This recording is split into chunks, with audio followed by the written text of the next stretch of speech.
just knowing people is one of the most important parts of teaching. When you know them as an individual, you can help them tap into the things that renew them. Hi, I'm Kimberly McCorkle, Provost and Senior Vice President for Academic Affairs at East Tennessee State University.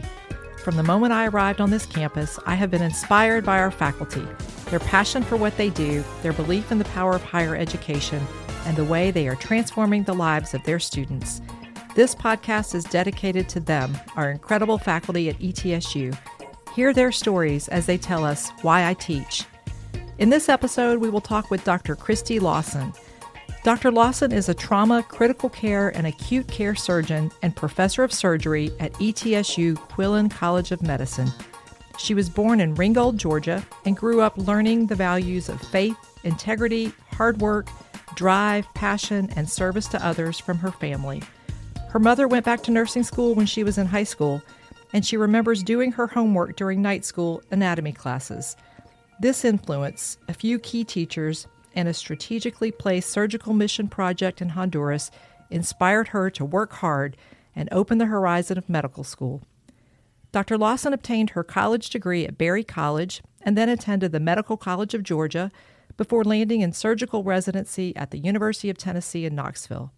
She trained there for residency and fellowship and spent the first several years of her surgical practice there prior to moving to Johnson City and finding her home at ETSU in 2018. She was recently part of the ETSU Great Lecture Series, which is a celebration of our amazing faculty who have recently been promoted to full professor. Her lecture was inspirational, and I really look forward to my conversation with her today. Enjoy the show. Dr. Lawson, welcome to the show. I start my podcast with the same question for every guest. Take me back to your first day of teaching at ETSU as a faculty member. Looking back on that day, what's one piece of advice that you would have given yourself? That first day was so different than anything that I'd really experienced before, and I was nervous because I'd never really left the place that I trained. And I think I would have told myself to just be myself and to not compare, because I think that was the hardest part for me, was coming in, not knowing what to expect and sort of comparing it to what I had done in the past. The students were different, the environment was different, the patients were different, the people that I worked with were different. And so I think that would have probably been what I would have told myself. Just take a breath, don't compare, and be yourself. Yeah, great advice. Let's start with your story. You grew up in Ringgold, Georgia, with a powerful example of service in your family. Can you share how those early experiences shaped your decision to pursue medicine and ultimately teaching? Actually, teaching came first before medicine. I grew up in a very rural farm community. My grandfather had cattle. I was sent to dig postholes for punishment. So that's kind of how I grew up. My grandfather was my first teacher. I remember walking with him through the farm, and he was a great oral storyteller. And I don't think I identified storytelling as teaching then, but it was a way that he kind of talk through things with us. He would teach us how to do things. He would teach us the names of livestock, how to take care of them, the names of the trees that we saw. And over the course of years, just walking with my grandfather through the farm and doing hard work with him, I learned that storytelling was teaching and that I loved knowledge. And so honestly, that was really where it started for me. In high school, I had some fantastic teachers who were really able to see my potential, because while I loved knowledge, I didn't love school. And they saw that I was sort of floundering and that I would read paperbacks under my desk.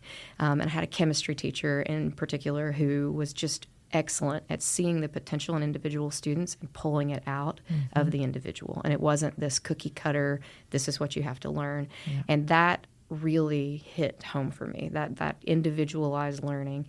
And so from that point forward, I just wanted to learn. And so I went to school pursuing zoology. I love being outside. My love of trees and flowers and plants and animals and living things came from my grandfather. And found myself in science classes. And then my mom wanted me to have a career that actually had an income, because I was going to do grant writing and research on stellar sea lions. And she said, how about you go with me to Honduras and learn some things about surgery or medicine. And so I went with them on a surgical trip. And I was a first assist in surgery and at San Pedro Sula with a surgeon who actually graduated from Quillen and did his residency here at ETSU. Yeah. And then I was hooked. I was like, I can do this forever. This is really what I could do with my life. And that's kind of how I found my way into medicine. Yeah. Sort of like a afterthought. That's great. How old were you when you went to Honduras? I was 19. Yeah. So I was a junior in college, and one of my roommates had been working on med school applications, and it wasn't until after that trip that I thought maybe I could do this. And fortunately, all the prereqs that science had given me positioned me well for med school. All I had to do was take physics. Oh, that's all? That's all. It almost killed the career dreams. Right. Thank you. Uh-huh. You were recently featured in the ETSU Great Lecture Series, where you talked about the power of mentorship. Will you share with us some of those powerful mentorship moments you've experienced throughout your career, either as the mentor or the mentee? There are just so many of these. This is really what compels me the most about teaching, is the relationships that you get to develop, both with the people who teach you as well as the people that you teach. My greatest surgical mentor was my program director and chairman when I was a resident, Mitch Goldman. And he was one of those teachers, too, that could see you as an individual and know what it took to motivate you. And I know I had a trouble with confidence. And so he had this unique way of sort of sitting back in the background and letting me do things, and then would insert himself when he knew that I needed help. But he always watched, and he was always there. And so just having that support in the background, knowing that he believed in me, that mattered to me so much, and that really helped me build the confidence that I needed to be a good surgeon. I remember on a Saturday, he was busy, he was doing paperwork, I was running around seeing patients, and I didn't know the answer to a question. And rather than reprimand me like so many of my other faculty did, he called me to his office, and I thought, well, this is it, I'm about to get fired. And I go up there, and he sat me down, and he opened a textbook, and he shared with me his knowledge of what I had gotten wrong, and he taught me how to think about it in a different way, and I will never forget that day. It was Saturday at like 2 o'clock in the afternoon, and at first I was thinking about how busy I was and how much I had left to do, but him taking that 15 minutes out of his day to teach me was really impactful. Yeah. And then one of my students, this was probably my favorite mentee moment, she was a resident, and she came in very young. She was younger than everybody else, so it was a little bit like a fish out of water. And so we sort of bonded over that, and she became a really good friend over the course of her training, went into trauma and critical care, left UT and went to UT Southwestern, where she did fellowship. And then one of my current residents, who's about to graduate, did an elective with her in practice. Wow. And I have this picture of me, and her name is Sneha Bhatt. I have a picture of us operating, doing an abdominal wall reconstruction together. Yeah. And then 10 years later, she sends me a picture of her doing the same operation with my current resident. Wow. So for me, that was just a really neat full circle moment. Yeah. Well, speaking of that, I thought one of the most powerful parts of you the day you were delivering the lecture was having some of your mentors in the room. Yeah. For me as well. It was really neat to see that they came to hear me speak, and that to me means a lot about our relationship. Yeah, that was nice. I also appreciated your perspective on work-life balance. As a surgeon and an educator, you have both a demanding and a rewarding career. What advice do you have for our students or resident physicians who are just beginning their careers in medicine? This is really hard and was very challenging for me. Medical careers can be all-consuming. It's almost what we're taught to feel about them. It's a calling. It's not just a career. This is part of your identity. It's very easy and insidious to find your identity in your career. All of us struggle with that. And so I think my advice to them would be, remember what your priorities are. Yes, your priority is to learn how to take great care of patients, how to be an excellent physician, and to learn the vast amount of information that you have to learn to be able to do that well. But also, if you set your priorities and your intentions when you start, and you make sure that you stay true to who you are and what is the most valuable thing to you, that will help. And balance is a myth. Some days it's always going to be tilted one way or the other. Right. So there are days where I don't see my kids because I'm on call for 24 hours. They know that I love them. I kiss them before I leave, and then I tell them I'll see them the next day after school. They know Mom works hard and takes care of patients, and they always know that I'll be back. Yeah. And then the next day when I'm off and I'm post-call and I may be tired, but I'm all there. So wherever I am, I have to be all there. And so when I'm with my kids, they have to know that they're the most important thing to me in that moment. And I think keeping that intention, whether I'm at work or whether I'm at home, that I'm 100% where I am, I think that's helped me. Yeah, that's great advice. Thank you. When you're teaching students or resident physicians, what do you most hope they take away from your example or your lessons? Honestly, I hope they take hope away from it. Our world is hard. What we do is hard. Yeah. The environment around us is difficult to navigate. Sometimes there's always emotions and fears or concerns or what ifs swirling around. And that interplays with us in all areas of our life. And so if you can have hope, not only that what you're doing for your patients brings hope to them, how you're teaching the students around you brings hope for their future, how you live your life gives you hope for that it's going to be better, that you're going to be able to make an impact, that you're going to be able to make a difference. I think if they can take that away, then I've done the calling that I've been called to do. And I think that's most important to me. Are there any aha moments you've seen in your students that have really stuck with you? I love this question. There's so many aha moments when you teach, especially when you're doing new skills acquisition. But for me, watching the process work for residents is amazing. They come in, new doctors, they've been doctors for 5 minutes, and they're learning all of this new information, how to take care of patients, how to see them, who to operate on, who not to operate on. The science of surgery, the bureaucracy of medicine, how to navigate a system. And then they go to the operating room, and at first it's just, they're so excited to be there, but they have no idea what they're doing. And then watching that process unfold over 5 years, and then getting to operate with a chief like they're a partner, where you just operate in companionable silence. It's very rare that I have to move their hands or help them see something in a different way. They can just do it on their own. And watching that excitement turn into pride and a sense of accomplishment and ownership, that to me is the neatest part about training surgeons. That's great. How do you prepare students to navigate the challenges of medicine and surgery?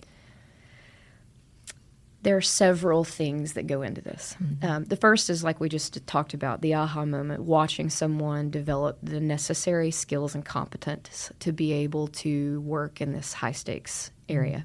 So one of it is just making sure they have the foundation, the knowledge base, the technical skills, all of those things become muscle memory. Having that foundational background is really, really important, because invariably we are all going to do something, whether it's by active omission or active commission, to hurt someone. And that is really, really difficult to deal with emotionally.